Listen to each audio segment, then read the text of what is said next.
Hey everyone, welcome to God's Plan Your Part Year 2, where this year we're reading through and studying the entire New Testament one chapter at a time. Thanks again for joining us in discovering God's plan and your part in it. Today we are opening up in chapter 7 of the book of John. And today we are going to see Jesus kind of try to disclose who he is. At the same time, parts of the chapter, he's going to be really open about who he is as God. And I think what's a cool thing to see throughout this entire episode is that Jesus, the people that see Jesus and hear Jesus are on complete opposite ends of the spectrum. And then there's many other individuals in between as to what they believe and what they don't. I was also telling Ryan, I think there's some motives that would drive people to be at those certain places on the spectrum as well. On a personal note, we typically record in a room in our basement that is at least away from all the noises of our house. But because we're trying to fix up that room, we're now at our dining room table, and you can probably hear our dog playing with her squeaky toy. So there might be some squeaks here and there. It's either we hear her squeaky toy squeak or you hear her barking constantly. So hopefully we can get that room finished up soon and get back down there because it's kind of ridiculous. It really is. So anyway, I don't know. This chapter starts off with Jesus being, like we said at the beginning, there's a spectrum of belief in him. He's talking to his brothers. You noticed that right away. So there's brothers in this chapter. There's Pharisees in this chapter. There's just people in general that are all kind of trying to grapple with the fact that Jesus is God and he is who he says he is. Okay, so the catalyst of the whole chapter is that the Feast of Booths is happening. And the Feast of Booths, just for context, is it's made to recognize and remember the wandering in the wilderness of the Israelites. And booths is kind of like a misnomer, I feel like, because basically what people do is they live in tents for some time to remind themselves of the history of their ancestors coming out of Egypt, living in tents, wandering around the wilderness. Yeah. So it's time for them to go up to celebrate in Jerusalem. And Jesus' brothers, the family, is traveling and they're telling him to come with them. It is important to recognize that just before this, in chapter 6, Jesus was saying crazy things to a large crowd, saying eat my flesh and drink my blood. Mm-hmm. And his brothers here are sort of it feels kind of giving him a hard time. And John does make a point in saying in verse 5, for not even his brothers believed in him. And then Jesus said to them, my time has not yet come, but your time is always here. So basically go on ahead of me. That's fine. So they go to celebrate this. This is still celebrated today. Jenny and I actually were in Jerusalem during the Feast of Booths in 2014. You could actually just see people all over the place in these makeshift little tents all over the place. Jenny's making faces she doesn't remember that, but I definitely remember it. That was a blur for me. But it's interesting here that John is telling us that Jesus' brothers did not believe in him because eventually they do believe in him. And that is a significant thing that all of us should remember, because if you have siblings, I'm guessing your siblings would not be willing to write a book saying that you are God, or give their lives, basically die, defending the fact that you are God. And many of Jesus' actual brothers did exactly that. So at this point in time, here in John, Jesus' brothers are yeah, we think he's crazy too.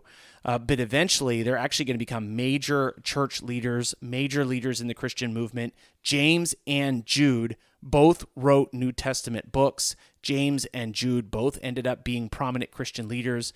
Jude actually starts out his letters saying, Jude, a servant of Jesus Christ and brother of James. He highlights the divinity of his brother, saying Jesus Christ, but also refuses to recognize his brotherly relationship with Jesus Christ, instead opting to identify himself as brother of James.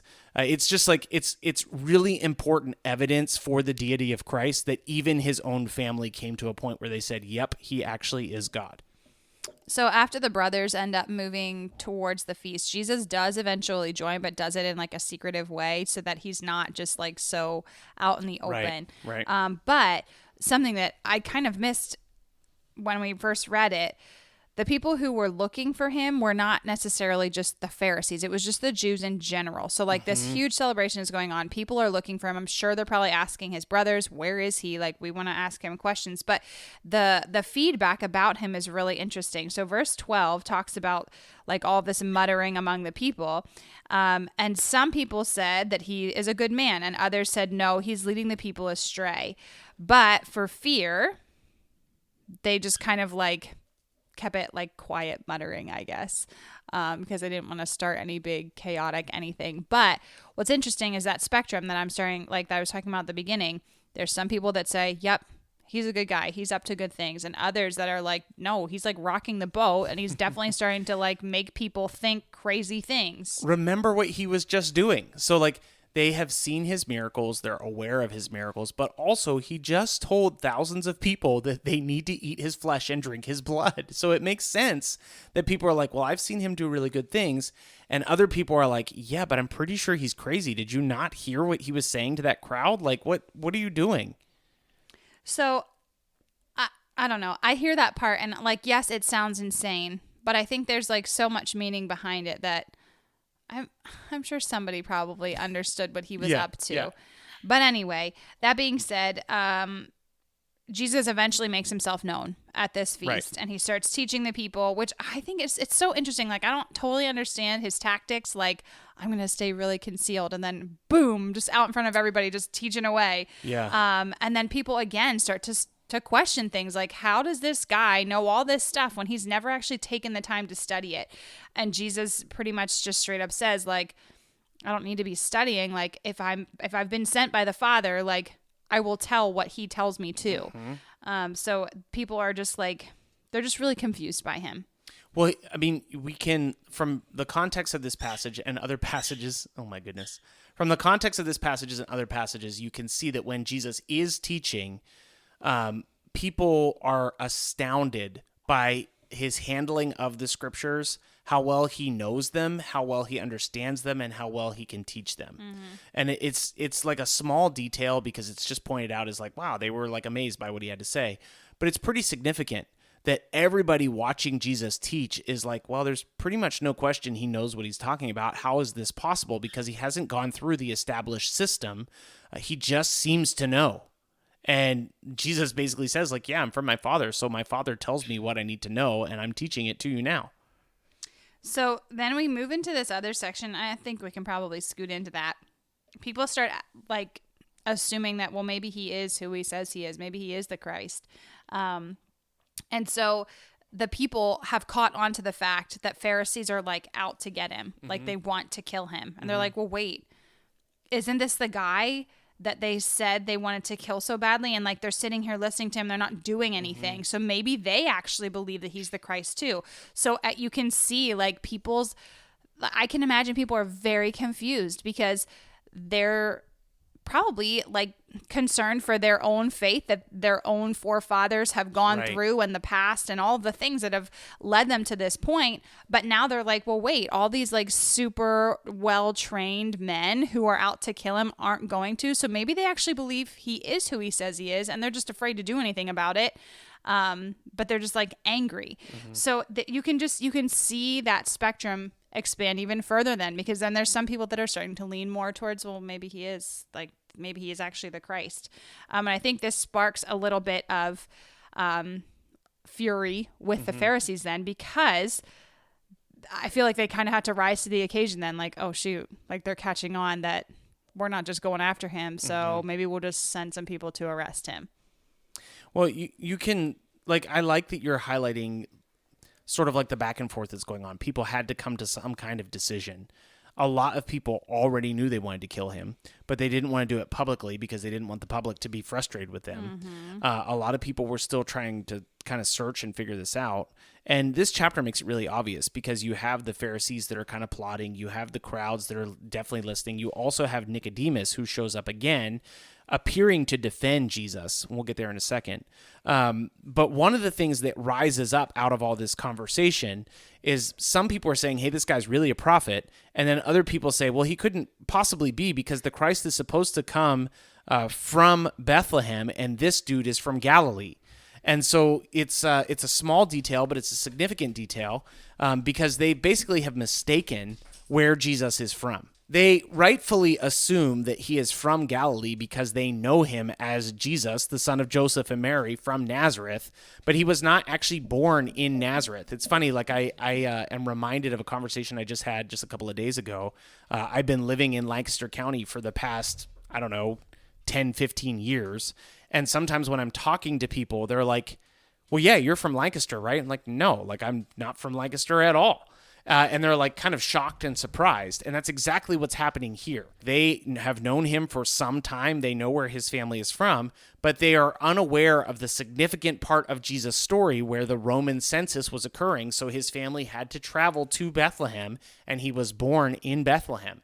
Not only was he born in Bethlehem, then he had to move into Egypt to be safe from Herod basically executing a bunch of children, and then he ends up in Nazareth. So a lot of people know him as Jesus from Nazareth. What they don't realize is by calling this out, they're accidentally affirming that he actually is the Christ. Because they're saying like, well, we would believe he was the Christ if he was from Bethlehem, but he's from Galilee. But in fact, he is from Bethlehem, and it's just another instance of Jesus fulfilling a prophecy that has been given many, many years before, that he would be born in Bethlehem. He was, in fact, born in Bethlehem, and he is, in fact, in David's line. So it does prove that he is the Christ. Well, then on top of it, after they've sent people to arrest Jesus, they come back to the Pharisees. And the Pharisees ask them in verse 45, why did you not bring him? And the officers answer in verse 46, no one ever spoke like this man. The Pharisees answered, have you also been deceived? Have any of the authorities or the Pharisees believed in him? So I think that is so interesting. It actually, I should keep going. It says, but this crowd that does not know the law is accursed. So I think they're just kind of digging in on that other end of the spectrum. But what's even crazier, what happens next is Nicodemus, whom we have heard of before, who is, I would say, probably middle way on the spectrum, is saying like, well, how are we supposed to send people to arrest him anyway? Like, aren't we supposed to kind of like give him a fair shot to like hear the entirety of the story? Right. So it's interesting that Nicodemus comes back onto the scene to kind of like, I don't know, help the scales to be weighed out a little bit better. There's two cases here for Nicodemus. He could be actively defending Jesus. It could be that when he came to Jesus by night in John chapter 3, that he believed what Jesus had to say, and now he's using his position to defend Jesus. It could also be that he's just trying to defend actual teachings of Judaism. Like you're not allowed to just convict people without a trial. And so it could be that he does not yet believe in Jesus, but he is standing up for what's right. Or it could be a mix of both. It could be a mix of both. He's somewhere in between, and we don't completely know. The full story of Nicodemus is that in chapter 19, verse 39, so this is like after Jesus has already died, it says, Nicodemus also, who earlier had come to Jesus by night, came bringing a mixture of myrrh and aloes, about 75 pounds in weight. So they took the body of Jesus, bound it in linen cloths and spices, as was the burial custom of the Jews. So Nicodemus here in chapter 7 is probably defending either Jesus or the Jewish traditions, the law. And then in 19, he actually shows up to make sure that Jesus gets a proper burial. Probably Nicodemus is a believer at this point. There really would be no reason for him to show up at the burial if he didn't believe in Jesus.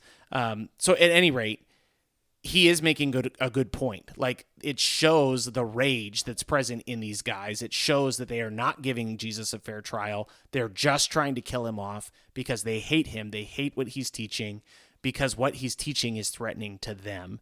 And Nicodemus is using his position, his authority, his power to say, like, hey, we need to follow the law. We need to, if you think this guy's saying something evil, then we need to have a trial and we need to determine if that's true. So after this story today of this idea of having the spectrum of people believing or not believing, being all in or completely unsure or very sure that they don't believe, how do you think we can pull your part into this? All of us are in the same boat at some time in our lives. I feel like we've been making that case a lot, but I think John makes that case a lot in his gospel. You are confronted by Jesus and you must make a decision. What's really cool is that God is gracious and merciful and long-suffering.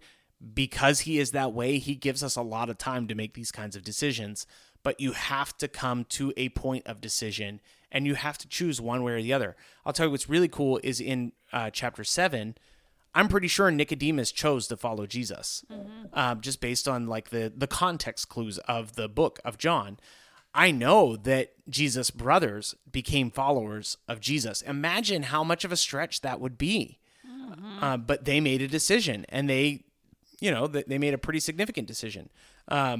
There's a lot of people in these chapters that are deciding to follow Jesus. At the same time, there's a lot of people that are deciding not to follow Jesus. I just feel like it's easy to give the negative a lot more attention than the positive. It's easy to look at this and be like, well, the Pharisees rejected him. They didn't want to hear what he had to say. I don't know that all of them would, though. Right, because Nicodemus was a Pharisee.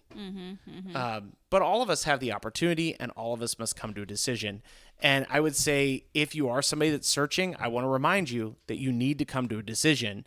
And if you are somebody that has been a follower of Jesus for a long time, I would just ask you to stay encouraged, to continue to run the race with endurance, to see it through to the end, and also to help people come to a place of decision. I think that's really important for us today. Well, thanks for joining us for Chapter 7 today as we read about all of these different people where they fall on this spectrum. We'll be back again tomorrow for Chapter 8. Thanks for joining today's episode of God's Plan, Your Part. As always, please consider partnering with us as we are a listener-supported podcast that we hope to continue to grow with support from listeners just like you. We've made it super easy to partner with us, and you can support us by following the link in our show notes or our description. You can support us with as little as $3 a month. Every little bit of this helps so much, and we're so thankful for your support. With that in mind, here's today's reading. John chapter 7. After this, Jesus went about in Galilee. He would not go about in Judea because the Jews were seeking to kill him. Now the Jews' feast of booths was at hand. So his brothers said to him, "Leave here and go to Judea, that your disciples also may see the works you are doing. For no one works in secret if he seeks to be known openly. If you do these things, show yourself to the world." For not even his brothers believed in him.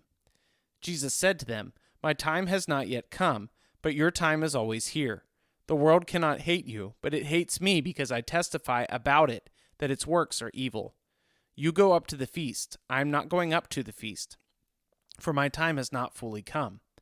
After saying this, he remained in Galilee. But after his brothers had gone up to the feast, then he also went up, not publicly, but in private. The Jews were looking for him at the feast, and saying, "Where is he?" And there was much muttering about him among the people. While some said, "He is a good man," others said, "No, he is leading the people astray." Yet for fear of the Jews, no one spoke openly of him. About the middle of the feast, Jesus went up into the temple and began teaching. The Jews therefore marveled, saying, "How is it that this man has learning when he has never studied?" So Jesus answered them, "My teaching is not mine, but his who sent me. If anyone's will is to do God's will, he will know whether the teaching is from God or whether I am speaking on my own authority. The one who speaks on his own authority seeks his own glory, but the one who seeks the glory of him who sent me is true, and in him there is no falsehood. Has not Moses given you the law? Yet none of you keeps the law. Why do you seek to kill me?" The crowd answered, "You have a demon. Who is seeking to kill you?" Jesus answered them, "I did one work, and you all marvel at it. Moses gave you circumcision, not that it is from Moses, but from the Father, and you circumcise a man on the Sabbath. If on the Sabbath a man receives circumcision, so that the law of Moses may not be broken, are you angry with me because on the Sabbath I made a man's whole body well? Do not judge by appearances, but judge with right judgment." Some of the people of Jerusalem therefore said, "Is not this the man whom they seek to kill? And there he is, speaking openly, and they say nothing to him. Can it be that the authorities really know that this is the Christ? But we know where this man comes from, and when the Christ appears, no one will know where he comes from." So Jesus proclaimed, as he taught in the temple, "You know me, and you know where I come from, but I have not come of my own accord. He who sent me is true, and him you do not know. I know him, for I come from him, and he sent me." So they were seeking to arrest him, but no one laid a hand on him, because his hour had not yet come. Yet many of the people believed in him. They said, "When the Christ appears, will he do more signs than this man has done?" The Pharisees heard the crowd muttering these things about him, and the chief priests and the Pharisees sent officers to arrest him. Jesus then said, "I will be with you a little longer, but then I am going to him who sent me. You will seek me, and you will not find me. Where I am, you cannot come." The Jews said to one another, "Where does this man intend to go that we will not find him? Does he intend to go to the dispersion among the Greeks and teach the Greeks? What does he mean by saying, 'You will seek me, and you will not find me, and where I am, you cannot come'?" On the last day of the feast, the great day, Jesus stood up and cried out, "If anyone thirsts, come to me and drink. Whoever believes in me, as the scriptures have said, out of his heart will flow rivers of living water." Now this he said about the Spirit, whom those who believed in him were to receive, for as yet the Spirit had not yet been given, because Jesus has not yet been glorified. When they heard these words, some of the people said, "This really is the prophet." Others said, "This is the Christ." But some said, "Is the Christ to come from Galilee? Has not the scripture said that Christ comes from the offspring of David and comes from Bethlehem, the village where David was?" So there was a division among the people over him. Some of them wanted to arrest him, but no one laid hands on him. The officers then came to the chief priests and the Pharisees, who said to them, "Why did you not bring him?" The officers answered, "No one ever spoke like this man." The Pharisees answered them, "Have you also been deceived? Have any of the authorities of the Pharisees believed in him?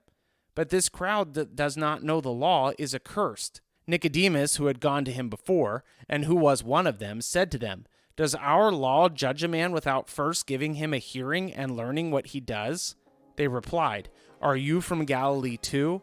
Search and see that no prophet arises from Galilee." The earliest manuscripts do not include chapter 7, verse 53 to chapter 8, verse 11. Then they each went to their own house. Thank you so much for listening to today's episode of God's Plan, Your Part. Don't forget, you can find us on just about every social media platform and YouTube.